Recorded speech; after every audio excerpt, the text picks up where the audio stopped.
Hi Chewies, here's Alexandra again, and welcome back to my review videos on the new Wood Elves. Well, sorry for the little time difference between this video and the last. Well, I thought with a new 40k out, there's a big hype out there, and well, this video should go under, and well, besides that, now we continue. So, we left off with the core units, and now we want to talk about the special units. We start with the Wildwood Rangers. Well, they are the new unit with great weapons. They are the first unit to ever have great weapons in a Wood Elf army, and I must honestly say they're an awesome unit. As all the new Wood Elves, they have always strikes first, but in combination with the great weapons, which have the special rule always strikes last, this cancel each other out and they strike in initiative order. And with an initiative of 5, they will probably most likely hit first. So they are generally good. Against normal infantry units, they are, well, normal good, but they really strike against foes that have the Fear special rule or are big. Here, Guardians of the Wildwood. If a model with this special rule is in base contact with at least one enemy model with either the Fear or Terror special rule, it has +1 attack. So this unit is awesome against chaos armies, against undead armies, and generally big monster armies.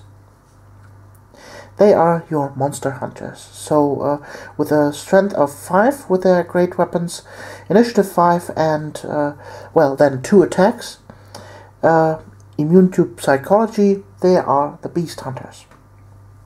They can take a magic standard for up to 25 points, and well, generally a really good unit. Let's continue with the War Dancers. The War Dancers have changed slightly from the old versions.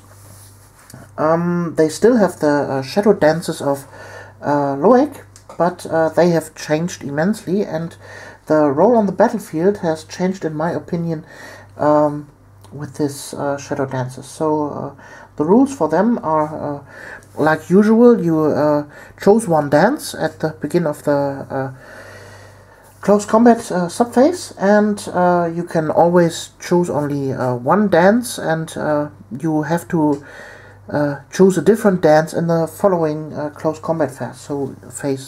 So you can't use the same dance twice in a row, but there are still some really interesting dances. So you have the Whirling Death. The dancers have the Armor Piercing and Killing Blow special rule. Then Storm of Blades. All dancers have +1 attack. So they have 1 attack each. With 2 hand weapons, they have 2 attacks, and with it, then they have 3 attacks. That makes quite a lot of attacks. Then the Shadow Coil. The dancers have a 3+ ward save. This is, well, the best save you can have in a Wood Elf army. Normally the Wood Elves don't have any kinds of saves. Well, maybe a ward save of 6+, but that's it. And almost anything has light armor or this ward save, and so they are tough like paper. Normally. And then you have the most,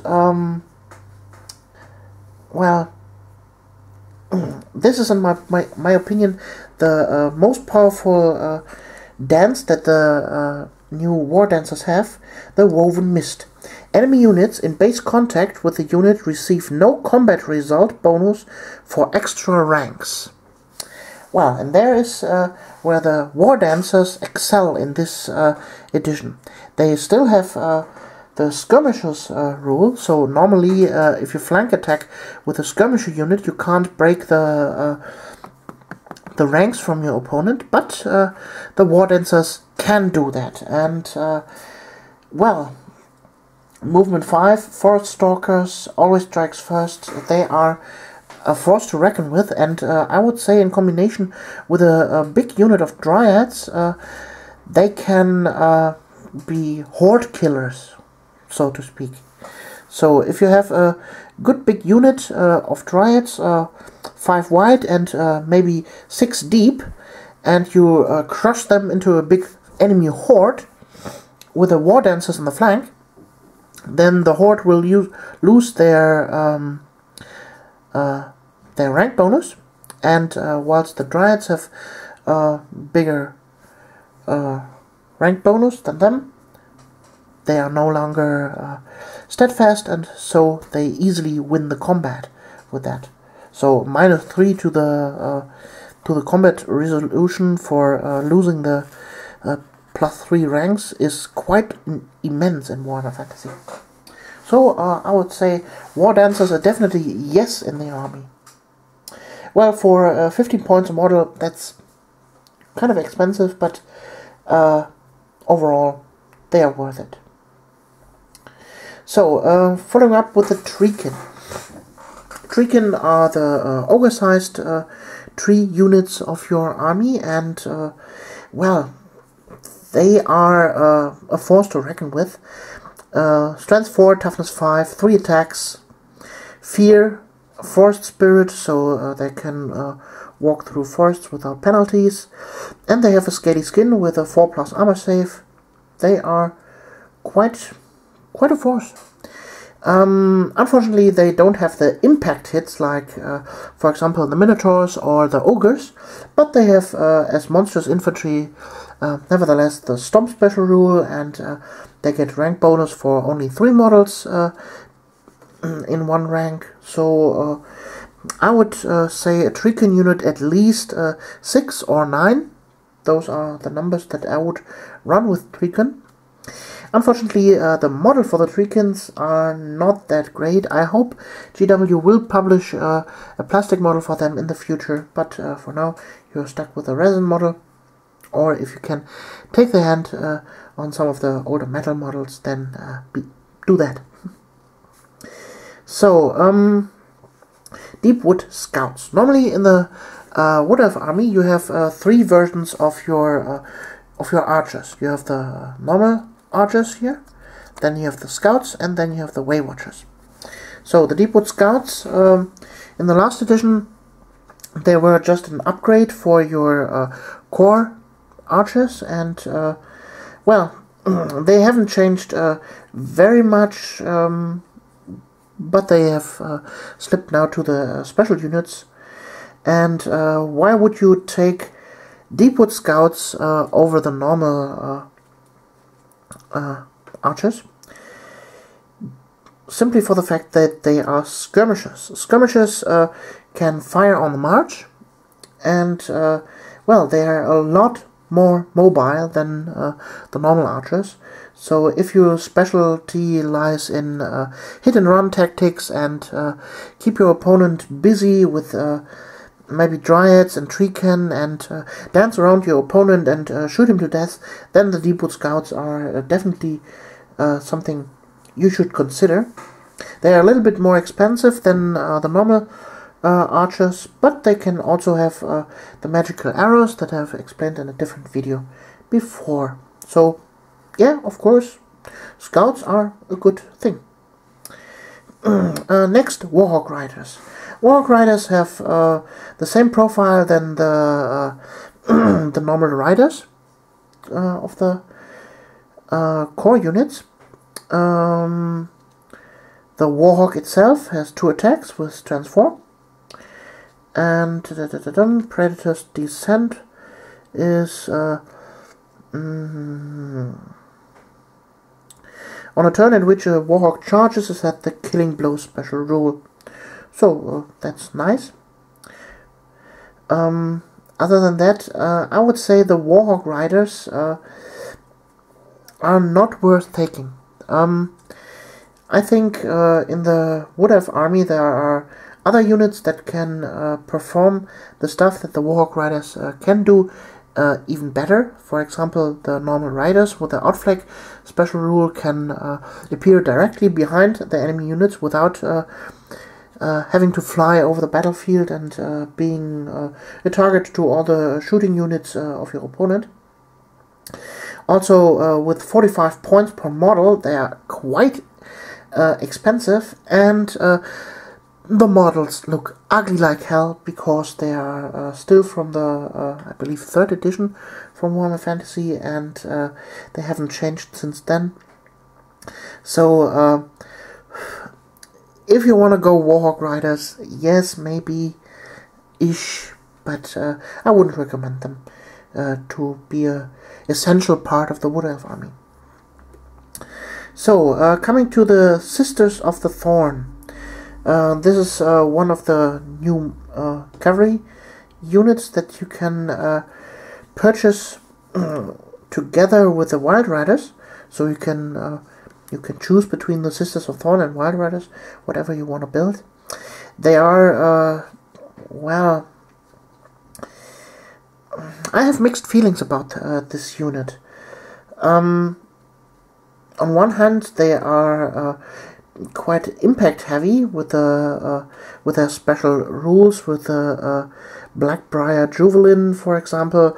12-inch range, user armor piercing poison attacks is well, nice stuff.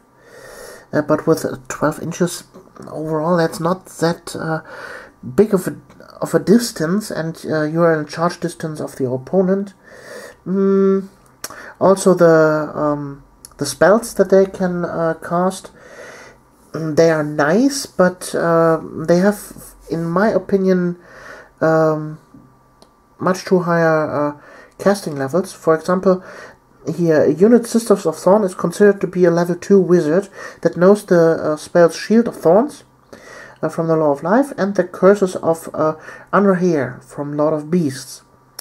So, they have a casting cost of 9+ or 10+.